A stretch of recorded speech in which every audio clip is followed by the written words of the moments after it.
The Central Intelligence Agency was born from failure. The ashes of Pearl Harbor created a new reality for the United States. The nation had been caught completely by surprise. Its intelligence capabilities were scattered and ineffective. President Harry S. Truman saw a dangerous void. He knew America could no longer afford to be blind to the world's threats. The old ways of gathering information were not enough for the new world that was emerging. A new kind of organization was needed, one that could operate in the shadows, beyond the view of America's enemies. This was the seed from which the CIA would grow. The National Security Act of 1947 was the formal instrument of its creation. This landmark piece of legislation reshaped the entire American national security apparatus. It created the Department of Defense and the National Security Council, and most critically, it established the Central Intelligence Agency. Its mandate was clear, yet broad. The CIA was to advise the president on intelligence matters. It was to correlate and evaluate intelligence relating to national security. But a small, seemingly innocuous clause gave it another power. The agency was authorized to perform such other functions and duties related to intelligence affecting the national security as the National Security Council may from time to time direct. This was the secret door. This vague and powerful clause became the legal foundation for covert action. It was the justification for secret wars and political interventions that would define the next 75 years of American foreign policy. The CIA was not just meant to be a group of analysts reading reports in Washington. It was designed to be a weapon, a tool the president could use to shape events around the globe without leaving American fingerprints. This mission required something more than just clever spies and analysts. It required a steady, untraceable flow of money to fund its clandestine activities. A budget that existed outside the normal lines of public accountability and scrutiny was essential. From its very first days, the agency understood that secrecy was its most vital currency. To operate effectively in the shadows, its funding had to be equally shadowy. Public debate over specific operations was impossible. Congressional oversight in the traditional sense would compromise every mission before it began.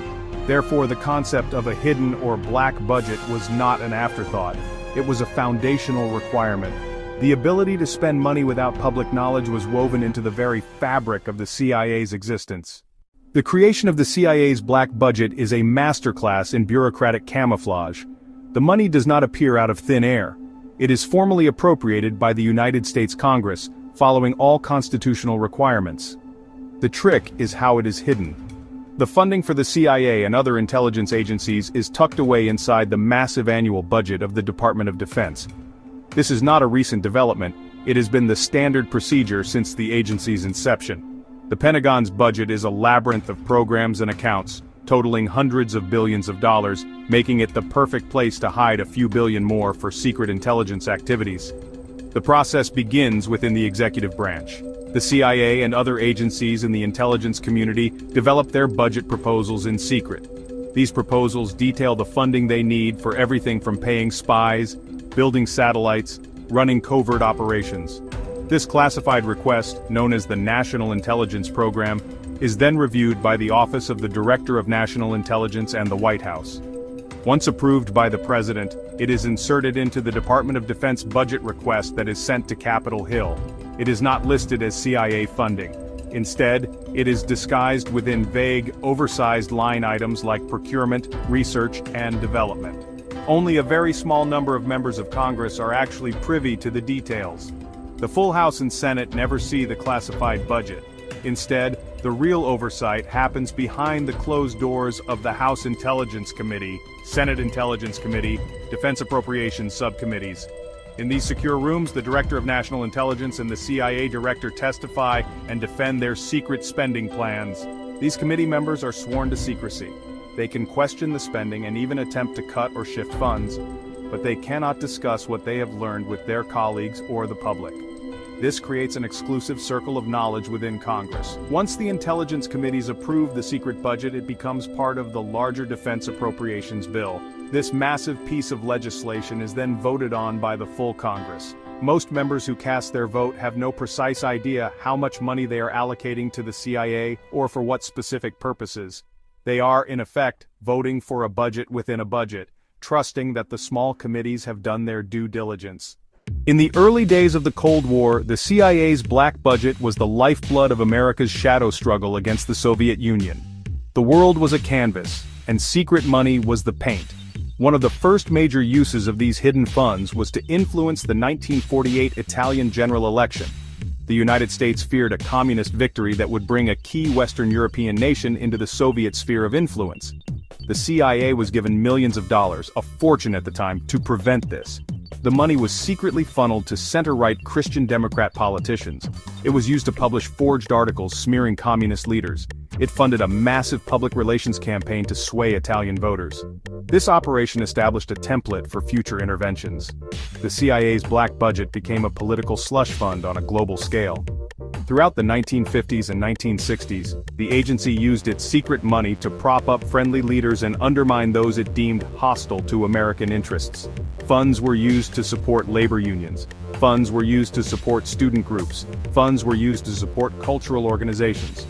For example, the CIA secretly funded the Congress for Cultural Freedom.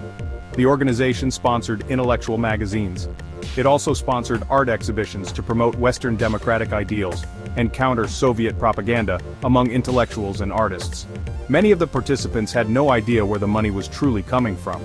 The black budget also financed more direct and forceful interventions. In 1953, the CIA orchestrated a coup in Iran to overthrow the democratically elected Prime Minister, Mohammad Mossadegh. Mossadegh had nationalized the British-owned Anglo-Iranian oil company, alarming Western powers. With a relatively small amount of black budget money, estimated to be under $1 million, CIA operative Kermit Roosevelt Jr. funded anti-Mossadegh propaganda. He bribed politicians and military officers. He hired street mobs to create chaos. The coup successfully removed Mossadegh and restored the Shah to absolute power, securing Western oil interests but planting seeds of resentment that would blossom decades later. Just 1 year later, in 1954, the agency repeated its success in Guatemala. The democratically elected president Jacobo Arbenz had initiated land reforms that threatened the interests of the powerful American-owned United Fruit Company. The CIA, under the codename Operation PB Success, used its hidden funds to arm and train a small rebel force led by a Guatemalan exile. It ran a sophisticated psychological warfare campaign. This included a clandestine radio station that broadcast propaganda and fake news to turn the military and the public against Arbenz. Facing what he believed was a massive invasion, Arbenz resigned, installing a right-wing military dictatorship that would rule for decades. These early operations proved the power of the black budget as a tool of foreign policy. One of the most audacious and expensive operations ever funded by the CIA's black budget was Project Azorian. In 1968, a Soviet Gulf II-class submarine, the K-129, sank in the middle of the Pacific Ocean, taking with it its crew, nuclear-armed ballistic missiles, a wealth of cryptographic secrets. The Soviet Navy searched frantically but just couldn't find the wreckage. The United States, however, using its advanced underwater acoustic surveillance network, located the submarine at a depth of nearly 3 miles. The CIA saw an unparalleled intelligence opportunity to physically raise a portion of the submarine from the ocean floor. The technical challenges were immense, kinda like raising a skyscraper from the bottom of the Grand Canyon in total darkness. The cost of such an undertaking was staggering, estimated at around $800 million in 1970s dollars. Yeah, that's billions today. This was far too much to hide in a typical budget.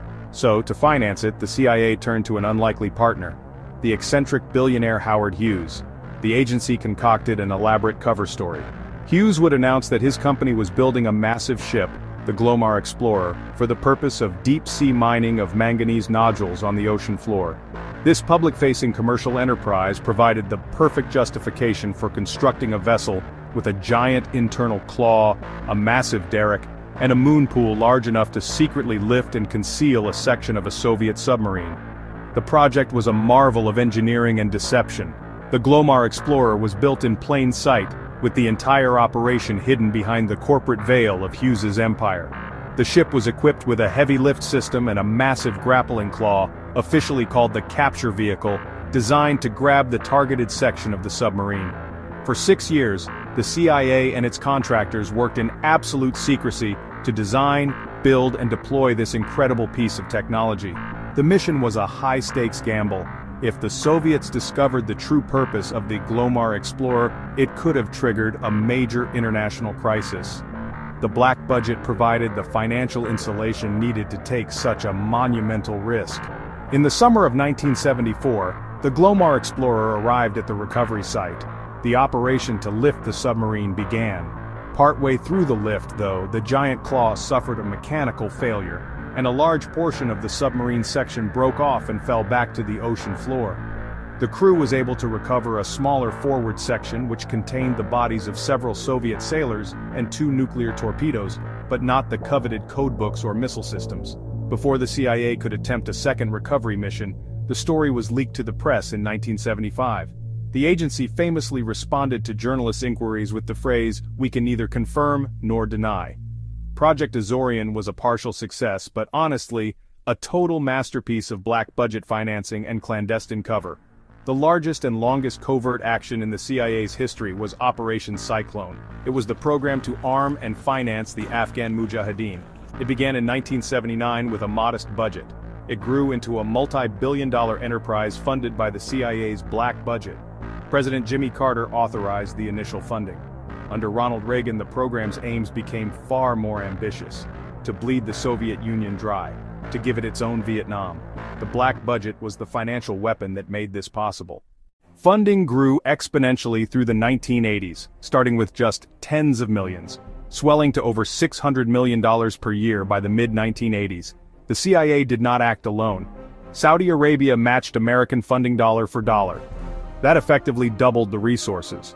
The money was funneled primarily through Pakistan's ISI. The ISI then controlled distribution to Mujahideen factions. That choice had long-term consequences. The black budget paid for a vast arsenal. Initially, the CIA supplied mostly Soviet bloc weapons, AK-47 rifles, RPGs. Many were bought on the international arms market to preserve plausible deniability. As the war escalated, the weapons became more sophisticated. In 1986, the CIA supplied hundreds of FIM-92 Stinger missiles, shoulder-fired, heat-seeking missiles. They were a game-changer. They let Mujahideen challenge Soviet air superiority, shooting down helicopter gunships, shooting down transport planes, turning the tide of the war. Operation Cyclone is widely credited with helping force the Soviet withdrawal in 1989.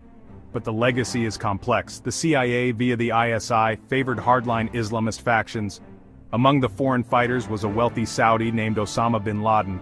The network of training camps, logistical routes, battle-hardened militants, built with CIA black money, did not vanish. It metastasized. It helped spawn the Taliban and built infrastructure that would become Al-Qaeda. The Iran-Contra affair stands as the most infamous scandal in the history of the CIA's black budget, a cautionary tale of what can happen when covert operations spiral out of control. In the mid-1980s, the Reagan administration was pursuing 2 contradictory and secret foreign policies. The first was a public policy of not negotiating with terrorists or states that sponsored them. The second, happening in the shadows, was a secret effort to sell arms to Iran in the hopes of securing the release of American hostages held by Hezbollah in Lebanon. At the same time, Congress had passed the Boland Amendment, which explicitly prohibited the United States government from providing military support to the Contras. The Contras were a right-wing rebel group fighting the socialist Sandinista government in Nicaragua. Determined to keep the Contras alive, figures within the Reagan administration decided to use the profits from the secret arms sales to Iran to illegally fund the Contras. Most notably, NSC staffer Lieutenant Colonel Oliver North led that effort.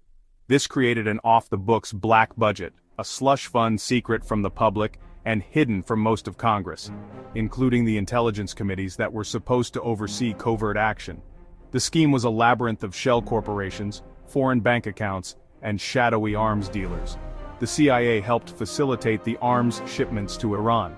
The money from these sales was then deposited into Swiss bank accounts controlled by the enterprise run by North. From there, the funds were used to purchase weapons and supplies on the black market, which were then airdropped to the Contra forces in Central America. It was a self-sustaining covert operation, completely divorced from any form of legal appropriation or congressional oversight.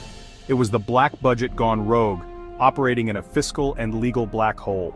The entire affair unraveled in late 1986 when a plane carrying supplies to the Contras was shot down over Nicaragua. An American survivor confessed the operation's source. Simultaneously, a Lebanese magazine exposed the secret arms for hostages deal with Iran. The resulting scandal triggered a major constitutional crisis, leading to televised congressional hearings, multiple indictments, and a deep stain on the Reagan presidency. The Iran-Contra affair starkly revealed the dangers of unchecked secrecy. Congress, with overwhelming public support, opened the floodgates, pouring tens of billions of new dollars into the black budget. This explosion in spending fueled a massive expansion of the CIA's covert and paramilitary capabilities. The agency went on a hiring spree for case officers and analysts. The budget for its counterterrorism center swelled to levels never before seen. The money funded a global network of secret prisons, black sites. Captured al-Qaeda suspects were detained and subjected to enhanced interrogation techniques. Funding also drove a dramatic expansion of the CIA's drone program. Unmanned aerial vehicles were transformed from reconnaissance tools into lethal weapons for targeted killings. Pakistan, Yemen, Somalia, and beyond. The scale of this new black budget remained a closely guarded secret for years. In 2013, documents leaked by former NSA contractor Edward Snowden provided the first public glimpse. One disclosed document summarized the 2013 National Intelligence Program budget, a top line of $52.6 billion. The documents broke down spending by agency. CIA, $14.7 billion, NSA, $10.8 billion, NRO, $10.3 billion. For the first time, the American public saw an authoritative breakdown of secret intelligence spending. This post-9/11 era also brought a new wave of controversy. Warrantless surveillance by the NSA sparked fierce debates. The CIA's interrogation and detention program did the same. The drone program raised legal and ethical questions about extrajudicial killings and civilian casualties. Snowden's revelations ignited a global firestorm over the reach of U.S. intelligence. And critics warned of a profound lack of transparency and public accountability over massive secret spending. In the complex geopolitical landscape of the 21st century, the black budget remains as relevant as ever. While the war on terror has evolved, new and resurgent threats have emerged, ensuring a continued demand for secret funding, a more assertive China, a revanchist Russia, persistent cyber warfare threats, nuclear proliferation in North Korea, nuclear proliferation in Iran.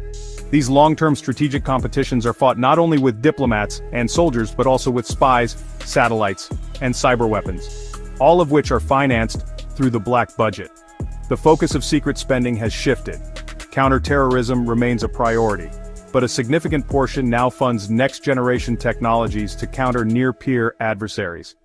Advanced reconnaissance satellites capable of peering through cloud cover, hypersonic weapons research, offensive cyber capabilities, defensive cyber capabilities, artificial intelligence programs designed to analyze vast quantities of data.